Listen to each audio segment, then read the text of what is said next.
Good morning to all of you. Class 8 की series लेकर के मैं उपस्थित हुआ हूँ। कई सारे स्टूडेंट्स की ये मांग थी कि सर क्लास 8 के लिए भी आप वीडियो बनाएं, तो मैं कोशिश कर रहा हूँ कि क्लास 8 के लिए भी जो है एग्जामिनेशन से पहले जितना मुझसे बन पाए उनके लिए जो है वीडियो बनाता रहूँ। ठीक है।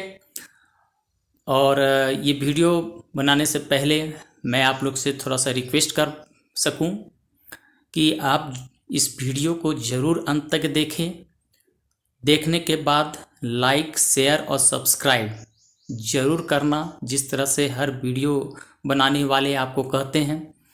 लेकिन मैं पूरे ईमानदारी के साथ ये वीडियो बनाने का प्रयास कर रहा हूँ, और कोई भी इसमें क्रिएटिविटी बाहर से होती है कि उसमें ये लगा दो वो लगा दो, वो अट्रैक्टिव बनाने की मैं कोशिश नहीं किया हूँ। जो ओरिजिनलिटी होती है मैं वही देने का प्रयास कर रहा हूँ। ठीक है। तो आप वीडियो को ज़रूर देखना, आप लोग को ज़रूर समझ में आएगा, और नहीं समझ में आएगा तो आप लोग कमेंट ज़रूर करना। ठीक है। चलिए, तो आज स्टार्ट करता हूँ चैप्टर को। जिस तरह से आप हेडिंग देख रहे हो, the making of national movement 1870 to 1947, मतलब हम उस समय के इतिहास को जानने की कोशिश करेंगे जब हमारे इंडिया में फीलिंग्स आ जाएगी नेशनल मूवमेंट। तो इसका मतलब इससे पहले जो ये ईयर दिया हुआ है उससे पहले क्या यहाँ कोई मूवमेंट ऐसा नहीं चला था जिसको हम नेशनल कह पाए? तो वो बात समझ में आप लोग को आनी चाहिए। तो नेशनल मूवमेंट कहने का मतलब होता है ऐसा मूवमेंट, ऐसा आंदोलन जिसमें सारे लोग पार्टिसिपेट कर सके, बढ़ चढ़ कर हिस्सा ले और उसको सफल बनावे। तो वैसा मूवमेंट को हम लोग नेशनल मूवमेंट करेंगे। सपोज कर लो कि ये एक एरिया है, ठीक है, या मैं सपोज कर लो कि ये एक बहुत बड़ी कंट्री है और इस कंट्री में एक छोटी सी ये एरिया है। इस एरिया में ही कुछ मूवमेंट हो रहा है और इस एरिया में कुछ लोग इस मूवमेंट में शामिल हुए हैं, बल्कि जो रेस्ट पार्ट है यहाँ पर कोई भी लोग इसमें पार्टिसिपेट नहीं किए हैं। तो ऐसे मूवमेंट को हम नेशनल मूवमेंट नहीं कहेंगे। अगर यदि ये पूरे लोग जो यहाँ के पार्टिसिपेट करते कोई मूवमेंट में, तब उसको हम लोग कहेंगे नेशनल मूवमेंट। चलो, इतना तो क्लियर समझ में हो गया होगा। इसी बेस पर जो है क्लास 10th में जब आओगे तो इसी ऊपर जो है हम लोग फीलिंग ऑफ नेशनलिज्म का जो है पार्ट पढ़ेंगे इन ब्रॉड वे। ठीक है। अभी आपको जो है एक छोटी से कंसाइज रूप में, आपको ब्रीफ रूप में आप लोग को समझाने का प्रयास किया कि नेशनल मूवमेंट होता क्या है। ठीक है। तो चलिए हम लोग देखते हैं। जैसे ये फिगर आप देख रहे हो, ये क्या है, यहाँ पर क्या दर्शा रहा है? देखिए, तो इतने बड़े लोग हैं, इतने मात्रा में लोग यहाँ उतरे हुए हैं सड़क पे, है ना। बूढ़े, बच्चे, महिलाएं, है ना, पुरुष, सारे को आप देख सकते हो इस फिगर में। क्लियर? तो इससे मतलब है कि different parts of the country, different parts of the area है are assembled here in this picture, whatever you can see. ठीक है। आप जो देख रहे हैं इसमें जो है different parts of the world, country जो है, लोग यहाँ आकर के असेंबल हुए हैं, एक मूवमेंट को समर्थन प्राप्त करवा रहे हैं। ठीक है। तो हम देखेंगे कि कौन कौन सा मूवमेंट जो है यहाँ पर हमारा जो है नेशनल मूवमेंट के रूप में गिनती की जाती है हमारे इंडिया में। ठीक है। तो चलिए एक पिक्चर, एक कहानी या एक एग्जाम्पल के थ्रू आप लोग को समझाने का प्रयास करेंगे कि कैसे जो है इंडिया में जो है नेशनलिज्म का फीलिंग्स आ जाती है। ठीक है, कि ये मेरा इंडिया है। सपोज कर लीजिए ये आपका एक घर है, ये सपोज कर लीजिए कि आप एक घर में रह रहे हो। ठीक है। बहुत सारी फैमिली है इस घर में, चाचा चाची, नाना नानी वगैरह वगैरह, ज्वाइंट फैमिली। ठीक है। तो संयुक्त परिवार जिसको कहते हैं। ठीक है। तो ये मेरा वीडियो थोड़ा सा हिंदी लैंग्वेज में ही होगी, क्योंकि बहुत लोग जो हैं हिंदी मीडियम वाले भी जो हैं बच्चे सुनते हैं, लेकिन मेरा स्लाइड जो है इंग्लिश वर्जन में रहेगा, बट मैं उसको जो है सारी चीज़ को मैं हिंदी में ही बोलूँगा। ठीक है। तो हिंदी मीडियम वाले बच्चे भी इससे लाभान्वित हो सकते हैं।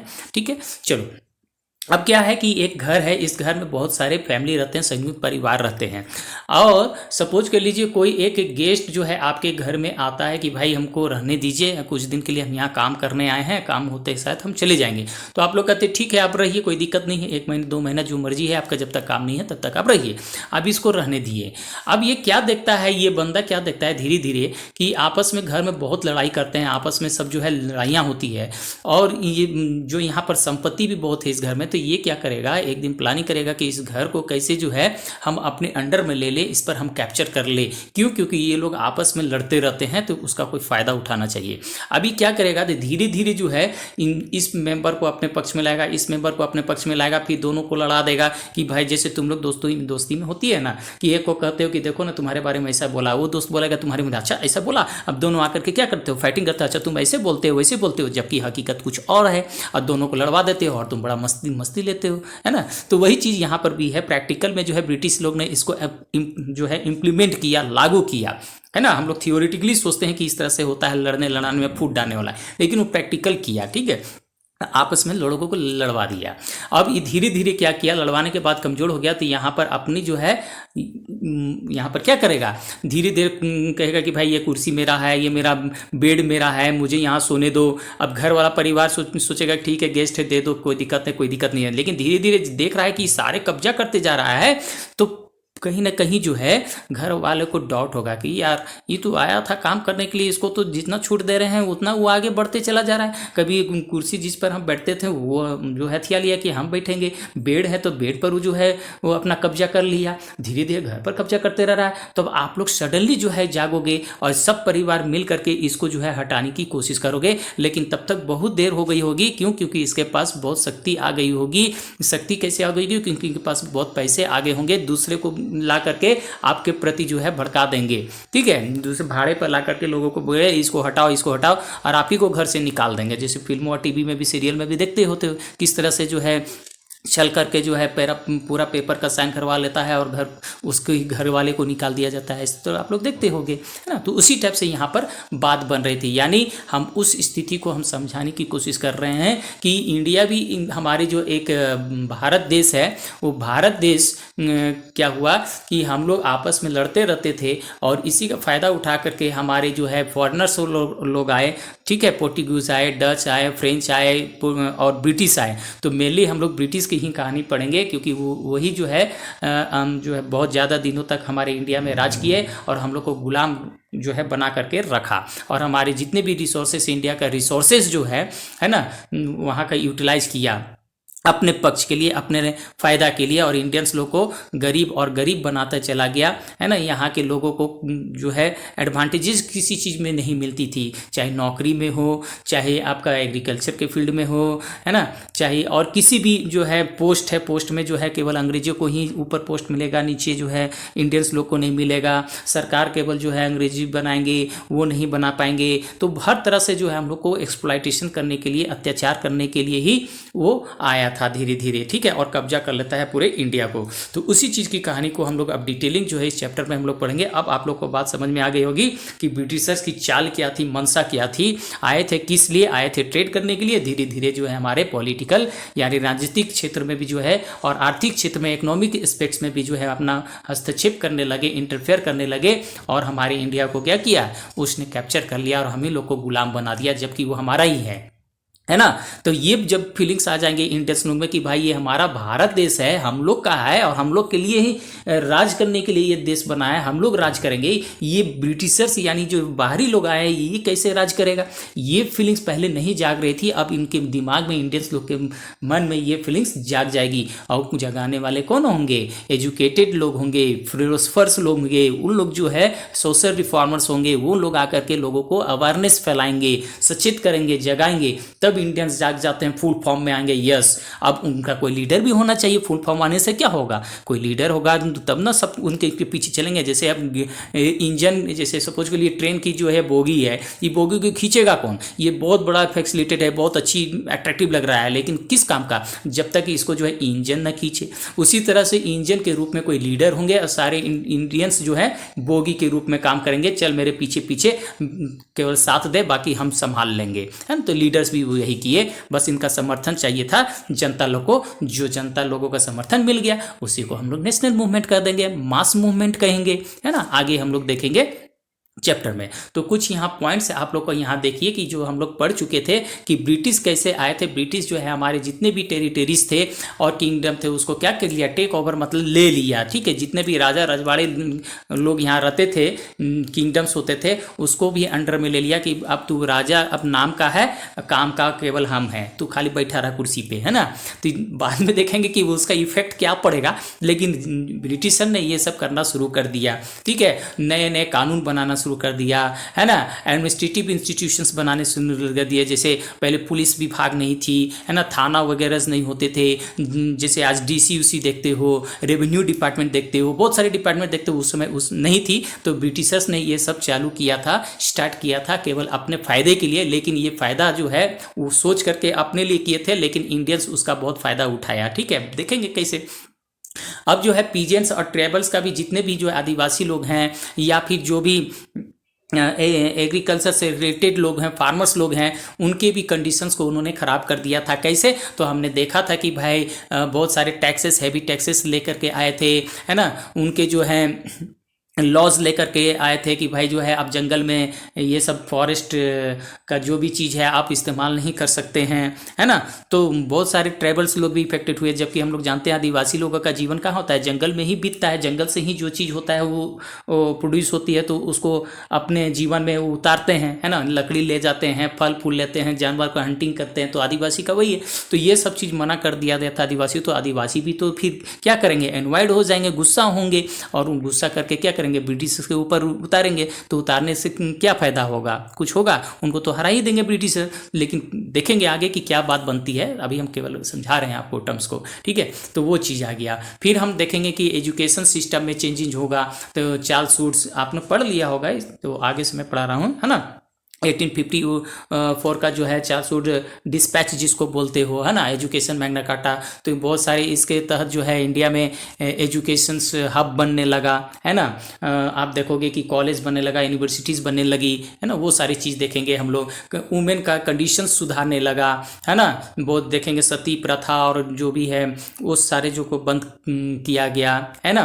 विडो रीमैरेज, ये सारी चीज़। तो फिर रिगार्डिंग वुमेन जो हो गया, challenge to the caste system, जो भी कास्ट सिस्टम थे तो सोशल रिफॉर्मेंट्स आकर के जो उसको दूर किए, है ना। तो ये सारी चीज़ हम क्या देते हैं, तो ये सारी चीज़ जो है इंडियंस के मन में कहीं ना कहीं आग फूट रहा है कि भाई जो है ब्रिटिशर्स आकर के, बाहरी लोग आकर के हम पर ही हुकूमत कर रहा है, जबकि ये मेरा घर है। ये कौन होता है पॉलिसीज बनाने वाला, ये कौन होता है इकोनॉमिक कंडीशंस को देखने वाला, हम है, ये मेरा घर है, हम देखेंगे कि हमको अपना घर कैसे चलाना है। तब बस यहीं से इनके दिमाग में एक कॉन्सेप्ट आ जाएगा, सोवेरीन, मतलब अब जो है हमारे पास जो है डिसीजन मेकिंग पावर होना चाहिए। सोवेरीन का मतलब क्या होता है कि भाई हम अपना डिसीजन खुद लेने में स्वतंत्र हैं, किसी की ज़रूरत नहीं है। मतलब इंडियंस के पास भी इतनी बुद्धि है, इंडियन के सरकार के पास भी उतनी बुद्धि है कि अपना जो भी है लॉज, पॉलिसीज या एक्ट बना सकते हैं। बाहरी किसी देश को आकर के समझाने की जरूरत नहीं है कि भाई देखिए ये लॉज तेरे लिए नहीं है, ऐसा बना, ऐसे बना, है ना। तो हम लोग स्वतंत्र रूप से लेने लगे। लेकिन जब आज़ादी नहीं मिली थी हमको 1947 से पहले, ब्रिटिशर्स लोग कानून बनाते थे और उसको हम लोग फॉलो करते थे, ठीक है। तो ये चीज़ हो गया, और यही गुस्सा हम लोग देखे थे 1857 में पूरा फूट पड़ा था, लेकिन वो फेल्योर हो गया था, वो बात का चीज़ है, ठीक है। तो ये सारी चीज़ कंडीशन जो है इंडिया में बन रही थी, ठीक है। तो अब हम लोग देखेंगे कि ये सारे कंडीशंस जो है इंडिया में किस चीज़ का निकालने लगा, फीलिंग्स किस चीज़ का आया, नेशनलिज्म। अब यहाँ पर टर्म आ जाता है नेशनलिज्म। तो सपोज कर लीजिए आपके घर में आपके घर में क्या हुआ, जैसे मैं फीलिंग दिया था कि आपका घर में कोई आ करके जो है कब्जा कर लेता है, तो आपके अंदर फीलिंग्स क्या हो जाती है कि ये मेरा घर है, मेरे घर में रह करके ये कौन होता है कब्जा करने वाला। तो यही फीलिंग्स, मेरा अपनापन वाला फीलिंग्स को ही हम लोग नेशनलिज्म कहते हैं। सिंपल वर्ड में क्लास 10th में इसका ब्रॉड वे में हम पढ़ाएंगे, तो हम सिंपल वर्ड में कह जाते हैं the feeling of oneness is called nationalism, ठीक है। मतलब हम लोग एक हैं, ये अगर हमारा कोई बाउंड्री है, एक जो है हमारा एक कंट्री है और इसके अंदर जितने भी पीपुल इसके वासी जो रह रहे हैं वही एक्चुअल उनका ये घर है, और जिस घर में जितने भी रिसोर्सेस हैं इन्हीं रिसोर्स को यूज करने का अधिकार केवल इनके फैमिली को ही है, बाहरी लोगों को आने की जरूरत नहीं है। तो बाहरी लोग यहाँ पर तो बहुत सारे आ गए थे, इन लोग तो एक्सप्लॉइटेशन कर रहे थे, अत्याचार कर रहे थे, लूट खसोट कर रहे थे, तो इंडियंस कैसे शांत बैठेंगे? तो उन लोग समझ में आ गए कि ये इंडिया मेरा है और मेरा ही रहेगा, दूसरे लोग नहीं आ सकते। बस यही नेशनलिज्म की फीलिंग आ जाती है उन लोग के अंदर, इसी को कहते हैं नेशनलिज्म। समझ में आ रही है बात? चलिए, बहुत अच्छी बात है। तो अब हम लोग क्या देखेंगे कि लोग जो है अब जानने लगेंगे, जो मैं अभी बताया वो सारी चीज़, आप वही चीज़ है, आप इस चीज़ को पढ़ लीजिएगा तो आप लोग को समझ में आ जाएगी। ठीक है, तो यहाँ पर कुछ कुछ इंपॉर्टेंट जो है लाइन जो है आप लोग को मैं बता देता हूँ कि यहाँ पर क्या है, the country is resources and systems were been for all of them. ठीक है, किसके लिए? मतलब इंडियंस जो लोग हैं, इंडियंस लोग के लिए ही जो है रिसोर्सेस और जितने भी सिस्टम्स है केवल उन्हीं के लिए है, बाकी दूसरे लोगों के लिए नहीं है। दूसरे लोग कौन? बाहरी लोग, जो बाहर से लोग आकर के इंडिया में कब्जा कर लिए थे। ठीक है, यही अवेयरनेस जो है लोगों को प्रति जो है जागरूक बनाता है ब्रिटिश के अगेंस्ट, कि भाई ये ब्रिटिश कौन होता है एक्सरसाइजिंग कंट्रोल करने के लिए। कंट्रोल जो है हमारे यहाँ किए हुए है, हमारे कंट्री और लैंड पर जो कंट्रोल किए हुए ब्रिटिश, ये कौन होता है? ठीक है, इनको भगाओ। ठीक है, तो भगाने के लिए अब क्या होंगे? सब एक हो जाएंगे, है ना। और जब एक हो जाएंगे तो इसीलिए यहाँ पर पॉलिटिकल ऑर्गेनाइजेशन बनने लगती है, पॉलिटिकल एसोसिएशंस बनने लगेंगे। ठीक है, तो पॉलिटिकल पार्टी क्या होती है? एक ग्रुप ऑफ पीपुल होते हैं जो सारे नीड्स एंड रिक्वायरमेंट जो है लोगों का फुलफिल करते हैं, वही होता है पॉलिटिकल। तो पॉलिटिकल पार्टी बनने लगे। देखेंगे कि 1850 से लेकर के 1880 तक बहुत सारे पार्टियां जो है पूरे कंट्री के पार्ट्स में फैल जाती है। ठीक है, और इसमें जो है बहुत सारे एजुकेटेड लोग भी रहते हैं, लॉयर्स भी रहते हैं, और इन लोग काम करना शुरू कर देते हैं। तो इम्पॉर्टेंट इसमें एक देख सकते हो कि पूना ये जो है, ठीक है, पूर्णा सार्वजनिक सभा आप देखते होगे, ये क्या है पूर्णा सार्वजनिक सभा, द इंडियन एसोसिएशन। ये बहुत ही, ये सार्वजनिक का मतलब क्या होता है समझते हो? सार्वजनिक का मतलब होता है कि सारे लोग इसमें आकर के रह सकते हैं। ठीक है, सर्व मतलब क्या होता है? सभी लोग। जन मतलब जन, मतलब ये जो पॉलिटिकल एसोसिएशन जो बना था, ये पॉलिटिकल एसोसिएशन जो है सारे लोगों का ही ग्रुप होगा, जितने भी एक्सप्लॉइटेड लोग हैं या जितने भी इंडियंस हैं उनके ग्रुप होगा। इसमें कोई अमीर, कोई गरीब, कोई कास्ट या कोई रिलीजन देख करके हम पार्टी नहीं बनाए हैं। आज का डेट में वो पार्टी बन गई है, बट उस समय जब सारे लोग एक थे कि भैया तू किसी तरह से हमको आज़ादी दिला दे, किसी तरह से जो है हमको अपना घर दिला दे, किसी तरह से ये बाहरी लोगों को यानी अंग्रेजों को बाहर ढकेल के निकाल दो, वो चीज़ होना था, है ना। समझ में आ रही ना बात? चलो वही चीज़ है। तो वो तरह तरह के लोग हैं, लेकिन देखिए पॉलिटिकल पार्टी तो उसमें बहुत सारे बने थे, लेकिन सभी का एक ही व्यू था कि यहाँ से जो है एक्सप्लॉइटेशन जो हो रही है उसको समाप्त करना। ठीक है, यही सब चीज़ यहाँ पर आ गई। तो अब मैं जो बात बताए थे सोवरिन का, जो मैं आपको कॉन्सेप्ट दिया था, यही सोवरिन है ना, कि अब जो है हम लोग डिसीजन लेने में खुद सक्षम हैं, है ना। We are the capable to take the decision right now, this is called sovereign, है ना। यानी इसको और कर सकते हैं, to exercise all the powers, है ना, by one self not others, that is called sovereign. तो ये चीज हो गया सॉवरिन का बात। चलिए, अब आगे हम लोग क्या देखेंगे कि अब धीरे धीरे जो है ब्रिटिशर्स के अगेंस्ट में हम लोग का बने, जो असंतुष्ट थे, हम लोग संतुष्ट नहीं थे, वो क्या हो गया, आग के रूप ले लेगा। 1870-80 के बीच में जो है बहुत ही ज़्यादा बढ़ जाती है लोगों के बीच में कि भाई ये तो बहुत हद कर दिया। तो कैसे? तो जो ब्रिटिश एक से एक कानून लाने लगा। क्यों लाने लगा एक से एक कानून? तो हम लोग देखा था कि रिवोल्ट 1857 में उसने देख लिया था कि इंडियंस जाग गया, तो इंडियंस को आगे जो है इस तरह से करने से रोकना होगा, इसलिए एक से एक एक्ट लाने लगे, जिसमें है एक जो है आर्म्स एक्ट। आर्म्स एक्ट क्या है? ये देखिए आपका आर्म्स एक्ट कब पास हुआ था, इसको याद कर लीजिएगा, ये सब एक एक नंबर के लिए क्वेश्चन में पूछा जाता है कि आर्म्स एक्ट कब पास हुआ था 1878 में। इसके तहत क्या हुआ था कि ब्रिटिशर्स लोग ने इंडियंस को मना कर दिया था कि बिना लाइसेंस के आप जो है, लाइसेंस का क्या कि आप आर्म्स रह ही नहीं सकते हो। Indians they are not allowed to just keep arms, है ना। इंडियंस लोग को मना कर दिया, ब्रिटिशर्स लोग रख सकता है, इंडियंस लोग कोई भी हथियार नहीं रख सकता है, कोई भी बारूद या कोई भी बंदूक या कोई भी चीज़ नहीं रख सकता है। ठीक है, इतना ही नहीं माना, उसने जो है वर्नाकुलर प्रेस एक्ट भी ला दिया। अब प्रेस एक्ट क्या है ये भी आपको समझना पड़ेगा, वर्नाकुलर प्रेस एक्ट क्या होता है। तो वर्नाकुलर का मतलब होता है लोकल लैंग्वेज, यानी जो भी लैंग्वेज आप चला रहे हो उस क्षेत्र की भाषा में जो है वो, जैसे कि आप अगर इंग्लिश अगर छापते हो प्रेस, तो ये प्रेस क्या होता है, इंग्लिश वाला तो केवल जो पढ़े लिखे हैं वही समझ पाएंगे, तो रेस्ट पीपुल जो है समझ ही नहीं पाएंगे। तो न्यूज़पेपर छापने का मतलब क्या हुआ।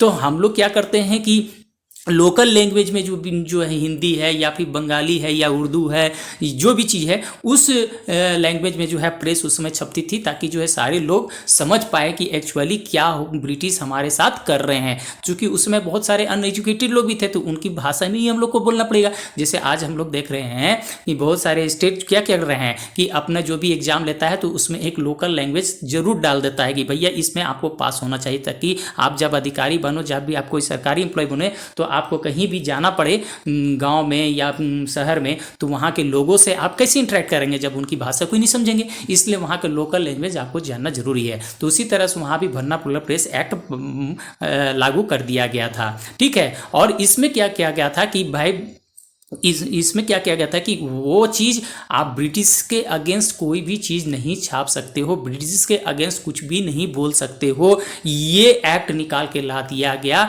उसी को कहा जाता है वर्नाकुलर प्रेस एक्ट। अगर कोई भी ब्रिटिश के अगेंस्ट में कोई भी क्रिटिसाइज लिखेगा, कोई भी जो है उसके खिलाफ लिखेगा, तो उस प्रेस को मैं बंद कर दूंगा, जब्त कर दूंगा, मशीन को हटा दूंगा, कभी फिर जीवन में वो बैंड कर दूंगा, रोक लगा दूंगा, वो कभी फिर चालू नहीं होगी।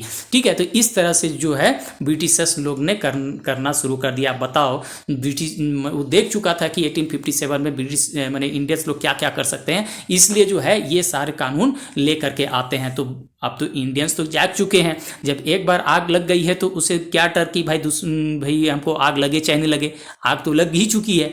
ठीक है, थोड़ी देर के लिए शांत जरूर हो चुका है, लेकिन थोड़ी देर के बाद फिर आग सुलग जाएगी। ये सब सुलगाने का काम कर रहा है जो ब्रिटिशर्स लोग कर रहा है। एक्ट लेकर के आ गए, ये ले गए आगे बेवकूफ़ का, उसको समझ ही नहीं आ रहा था कि भाई हम करने क्या जा रहे हैं इतना इंडियंस लोग में। उसको तो 1857 में ही समझ लेना चाहिए था, फिर वो जो है उसकाने गया है ना। तो उसका तो देखो फिर क्या होता है। तो वो देखेंगे हम लोग, ये सारी चीज़ बन करके आ जाता है, राइट। अब क्या होता है कि इल्बर्ट बिल, इसमें और एक टर्म्स आता है इल्बर्ट बिल। ये इल्बर्ट बिल क्या होता है उसको भी आपको समझ में आ जाने चाहिए। ये 1773 में लाता है इल्बर्ट बिल। तो इसके तहत क्या होता है कि जो भी इंडियंस में पहले क्या था कि जो भी क्राइम्स होता था तो सज़ा सुनाने के लिए क्या होता था कोर्ट में, तो इंग्लिश में ही होता था और इंग्लिश में ही उसको सज़ा सुनाया जाता था। आपको जो कोर्ट में इंडियंस लोग होते थे ना, जो कोर्ट में लॉयर्स जो होते थे, वो लॉयर्स जो है ब्रिटिश का जो भी कानून होगा, जो भी ब्रिटिश के क्राइम किया होगा, ब्रिटिशर्स लोग जो क्राइम किया होगा, उस क्राइम को इंडियन लॉयर्स नहीं हैंडल करेगा। मतलब समझ में आ रही है, यानी ब्रिटिशर्स लोग अगर कोई क्राइम कराएगा तो क्राइम को केवल ब्रिटिशर्स ही लोग उसको सुनेगा, ना कि इंडियन सुनेगा। तो क्यों भाई, यहाँ एक ही कोर्ट में एक ही पोस्ट में काम कर रहे हैं, तुम जो है इंडियंस को भी या ब्रिटिशर्स को भी हैंडल कर सकते हो, और जब मैं भी लॉयर हूँ तो केवल मैं इंडियंस को केवल हैंडल करूँगा, ब्रिटिशर्स को नहीं करूँगा। ऐसा क्या है भाई। तो यही इल्बर्ट बिल ला करके कहा गया था कि भाई अब जो है इंडियंस लोग भी जो है ब्रिटिशर्स के ऊपर जो है कानून मतलब सजा दे सकते हैं। ठीक है, तो ये जो हो गया, हाँ, तो यही चीज़ देख लीजिए। इसको इल्बर्ट बिल वेरी इंपॉर्टेंट है, इसको याद कर लीजिएगा। इल्बर्ट बिल आता है, ठीक है। The bill provided for the trial of the British और यूरोपियन पर्सन बाय इंडियंस। तो बहुत सारे लोग क्या करें, ब्रिटिशर्स लोग जो हैं चिल्लाने लगे, ये क्या कर दिया, ये क्या कर दिया, इसको वापस लो, हम लोग क्राइम करेंगे तो केवल ब्रिटिशर्स लोग लेगा, क्योंकि ब्रिटिशर्स आर सुपेरियर, है ना। They were considered inferior by the Europeans. कौन, इंडियंस लोग जो हैं छोटे लेवल का समझे जाते थे, असभ्य अनसिविलाइज समझे जाते थे यूरोपियंस के द्वारा। इसलिए यूरोपियन पर्सन्स का भी उन लोग विरोध किए कि भैया अभी इंडियंस द्वारा हमको सज़ा नहीं सुनाना चाहिए, यूरोपियंस का किया है क्राइम तो यूरोपियन ही कोई जो है हमको सज़ा सुनाएगा, तो मांग होने लगी, है ना। तो ये चीज़ आने लगा हमारा, तो ये प्रयास अच्छा था, लेकिन जो है अब जो है इन लोग का नेचर समझ में आ गया था इंडियंस लोग कि जो ब्रिटिशर्स लोग हैं हमारा भलाई कभी नहीं चाह सकता है ना। अगर कुछ अच्छा करने भी जाओ, अच्छा ब्रिटिशर्स लोग भी हैं तो अगर कुछ अच्छा करने भी जाते हैं तो ये बहुत सारे ब्रिटिशर्स मिलकर उसका अपोज भी कर देते हैं, है ना। तो ये सारी चीज़ बात बन रही है इंडिया में, उस समय घटना घट रही है, ठीक है। चलिए, अब जो है ब्रिटिश इंडियंस को ये समझ में आ गई कि भाई हमारा कोई जो समस्या को हल करने वाला कोई नहीं हो सकता है जब तक कि हम एक ऑर्गेनाइजेशंस नहीं बना लें, हम अपना एक पार्टी नहीं बना लें जो पूरे लेवल को वहाँ पर रिप्रेजेंट कर सके। इसलिए यहाँ पर एक जो है क्या बन करके आएगा, इंडियन नेशनल कांग्रेस, जिसको बोलते हो आईएनसी शॉर्ट फॉर्म में, ठीक है, इंडियन नेशनल कांग्रेस। तो यहाँ से एक नंबर आपका फिर से बन के आ जाता है कि कब बना था, तो आपको याद रखना होगा 1885 में बन करके आया था। और इसकी फर्स्ट मीटिंग कहाँ हुई थी, तो मुंबई में हुई थी। कहाँ पर हुई थी, मुंबई में हुई थी। इस मुंबई में कितने लोग शामिल हुए थे इस मीटिंग में, तो 72 लोग शामिल हो गए थे। तो 3 तरह का क्वेश्चन आईएनसी से बन गया, कहाँ हुआ था, कितने लोग शामिल हुए थे और कब बना हुआ था, ठीक है। तो ये देखिए दिसंबर 1885, तो आपका चॉइसेस ऑप्शंस में रहेगा तो आपको करने में इजी हो जाएगी, ठीक है। तो अब जो है इसमें कौन कौन शामिल हुए थे लीडर उसमें, वो देख लीजिए कौन कौन उस आईएनसी में शामिल हुए थे। तो दादा भाई नौरोजी थे, फिरोज शाह मेहता, बदरुद्दीन तैयब जी, है ना, डब्ल्यू.सी. बनर्जी, और यही डब्ल्यू.सी. बनर्जी जो है कांग्रेस के फर्स्ट प्रेसिडेंट भी बनते हैं, ठीक है, अध्यक्ष बनते हैं। तो ये भी आपको याद रख लेने की जरूरत है, ठीक है। चलिए, तो आपको समझ में आ गया ये चीज़ क्या है। अब क्वेश्चन है कि भाई ये आईएनसी बनाने का सबसे पहले पहल कौन किया था, तो एक जो है हमारे ब्रिटिश ऑफिसर थे जिनका नाम था A.O. ह्यूम, ये रिटायर कर गए थे, इन्होंने ही जो है आईएनसी का फॉर्मेशंस की थी, ठीक है, इंडियन नेशनल कांग्रेस की गठन किया गया था। तो ये A.O. ह्यूम, तो ये आपको क्वेश्चन यहाँ से भी बन गया कि आईएनसी बनाने का योगदान सबसे बड़ा किसका था, तो A.O. ह्यूम, ठीक है। वो कौन थे, ब्रिटिशर्स थे, ठीक है, रिटायर्ड ब्रिटिशर्स थे ना। तो ये सारी चीज हो गया बात आईएनसी की। अब चलिए, अब यहाँ से मजा आएगा, टर्निंग पॉइंट आएगा इंडिया में कि अब हमने पॉलिटिकल पार्टी बना दी। अब जहाँ पॉलिटिकल पार्टी बन जाती है वो तो शांत नहीं रहेगी भाई, लोगों को तो अपने पक्ष में लाने की कोशिश करेगी। जब किसी लीडर को आप मारोगे पॉलिटिकल पार्टी में तो पूरा जनता खड़ी हो जाएगी, और पूरी जनता का समर्थन, इसका मतलब आप जो है वहाँ पर क्या करोगे, सरेंडर कर ही दोगे। भीड़ जहाँ देखती है तो पुलिस भी भाग करके चली जाती है, भाग रही इतनी भीड़ में, है ना। तो वही चीज़ यहाँ भी बात आएगी कि ब्रिटिश कितने होंगे, यहाँ तो सारे इंडियंस हैं, आप कितने संख्या में होंगे, कितने, पूरा लंदन उठ के आ जाइएगा मारने के लिए क्या, कुछ ही लोग ना आए होंगे। तो वही चीज़ यहाँ बात बन रही है, जब पॉलिटिकल पार्टी यहाँ बन जाएंगे तो अब अपना कमाल दिखाना शुरू कर देंगे यहाँ पर इंडिया में, ठीक है। तो चलिए, आज के लिए इतना ही, बस आप लोग को समझाया, मैं ज़्यादा वीडियो नहीं बनाऊंगा, छोटे छोटा पढ़ूंगा ताकि आप लोग जो है समझ में आ जाए। और प्लीज़ इसको जो है पूरा वॉच करना और सब्सक्राइब करना ना भूलना, और शेयर भी कर देना अपने दोस्तों को बीच में ताकि वो भी लाभान्वित हो सके। Thank you.